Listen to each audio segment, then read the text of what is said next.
ভারতের মহিলা জিমন্যাস্টিক দলের সদস্য হিসেবে এশিয়ান চ্যাম্পিয়নশিপে দক্ষিণ কোরিয়া পাড়ি দিলেন জয়নগরের বিদিশা। এর আগেও জাতীয় ও আন্তর্জাতিক স্তরে নিজের প্রতিভার প্রমাণ রেখেছে বিদিশা।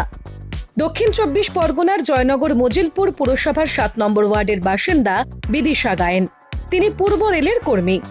মাত্র ৯ বছর বয়সেই জিমন্যাস্টিকে জাতীয় স্তরে পুরস্কার জিতেছিলেন বিদিশা।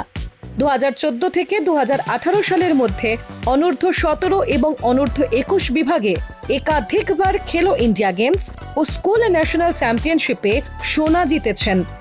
২০১৯ ও ২০২১ সালে অল ইন্ডিয়া ইউনিভার্সিটি প্রতিযোগিতায় সিনিয়র বিভাগে তৃতীয় স্থান অধিকার করেন। ২০২২ সালে কায়রোতে ওয়ার্ল্ড কাপ চ্যাম্পিয়নশিপেও জয়লাভ করেছেন তিনি। এবার বিদিশার লক্ষ্য দেশের হয়ে এশিয়ান চ্যাম্পিয়নশিপের ট্রফি ঘরে তোলা। বিদিশার পরিবার মেয়ের জিতে আসার আশায় পথ চেয়ে।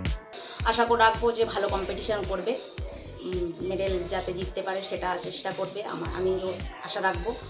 আর আপনারাও আশীর্বাদ করবেন যাতে আমার মেয়ে ভালো পারফরমেন্স করতে পারে। ডাউনলোড করুন এই সময় অ্যাপ iOS ও অ্যান্ড্রয়েডের জন্য।